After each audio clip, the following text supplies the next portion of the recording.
Hi friends, welcome to UVC Masti.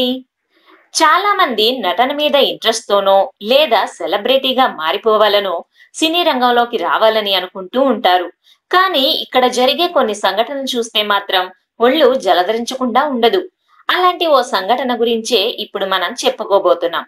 Skip చేయకుండా video చివరి వరకు చూడండి. సినిమాల్లో రాణించాలని ఇండస్ట్రీలోకి అడుగుపెట్టిన ఓ వర్ధమాన నటిని తన తోటి నటులే మోసం చేసి కిడ్నాప్ చేశారు. అంతటితో ఆగకుండా ఆమె తల నరికి విసిరేశారు.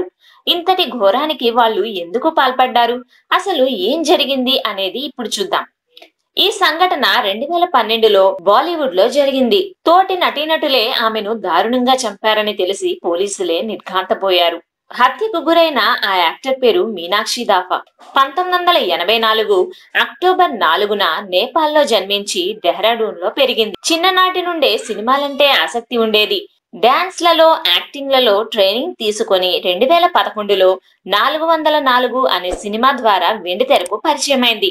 స్టార్ డైరెక్టర్ మధుర్ భండార్కర్ కరీనా కపూర్ తో తీసిన హీరోయిన్ అనే సినిమాలో సెకండ్ లీడ్ రోల్ పాత్రకు మీనాక్షి దఫాను సెలెక్ట్ చేశారు. కెరీర్ మొదట్లోనే పెద్ద సినిమాలో నటించే ఛాన్స్ రావడంతో తన కెరీర్ ఫుల్ హ్యాపీగా ఉంటుందని ఆమె చాలా సంతోషపడింది. కానీ అంతలోనే ఆమె కానరాని లోకాలకు వెళ్లిపోయింది. హీరోయిన్ సినిమా షూటింగ్ లో పాల్గొంటున్న మీనాక్షి దఫా ఒకరోజు సడన్ గా మాయమైపోయింది. అప్పటికి ఆమె వయస్సు కేవలం 24 ఏళ్లు మాత్రమే. తాను అదృశ్యమయ్యే ముందు అంటే 2012 మార్చి 13న తన తల్లికి ఫోన్ చేసి తన కో యాక్టర్స్ అయిన అమిత్ కుమార్ జైస్వాల్, ప్రీతి సూరీన్లతో కలిసి అలహాబాద్ వెళ్తున్నట్లు చెప్పి ఫోన్ కట్ చేసింది. ఇక ఆ తర్వాత ఆమె నుండి ఎటువంటి కాల్స్ రాలేదు. ఆ తర్వాత 3 రోజులకే అంటే 2012 మార్చి 17న ఆమె తల్లికి తెలియని నంబర్ నుండి మెసేజ్ వచ్చింది. మీ అమ్మాయి క్షేమంగా ఇంటికి రావాలంటే 15 లక్షల రూపాయలు ఇవ్వాలని డిమాండ్ చేశారు.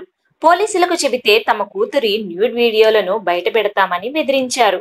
ఆ బెదిరింపులకు ఆమె తల్లి లొంగలేదు. అదిమిలో పనిచేస్తున్న తన కొడుకుతో కలిసి ఆమె తల్లి పోలీస్ కంప్లైంట్ ఇచ్చింది. రంగంలోకి దిగిన పోలీసులు ఆమె కిడ్నాప్ అయినట్లు కన్ఫర్మ్ చేశారు. కానీ రోజులు గడుస్తున్నా ఆమె ఆచూకీ మాత్రం దొరకలేదు. ఒకరోజు ఆమెను కిడ్నాప్ చేసిన ఆ ఇద్దరు నటులు ముంబైలోని బాంద్రాలోని ఓ ఏటీఎంలో మనీని డ్రా చేస్తుండగా పోలీసులు వాళ్ళను పట్టుకొని విచారించారు. ఆ విచారణలో ఆమెను వాళ్ళిద్దరూ అతి కిరాతకంగా చంపామని ఒప్పుకున్నారు. వారు మీనాక్షి గొంతు కోసి హత్య చేసి తల మొండెం వేరు చేశారు. ఆమె తలను ముంబైకి తిరిగి వచ్చే దారిలో బస్సు కిటికీలో నుంచి బయటపడేసినట్లు వారు పోలీసుల విచారణలో అంగీకరించారు. మిగిలిన మీనాక్షి మృతదేహాన్ని ముక్కలు ముక్కలుగా కట్ చేసి వాటర్ ట్యాంక్ లో పడేశారు. అయితే మీనాక్షి తలను కాని ఆమె బాడీని కాని పోలీసులు కనిపెట్టలేకపోయారు. 2018లో కోర్టులో విచారణ జరిగిన తర్వాత కోర్టు వారిద్దరికి జీవిత ఖైదు విధించింది. అలా హీరోయిన్ గా రాణించాల్సిన ఓ నటి జీవితం విషాదాంతంగా ముగిసింది.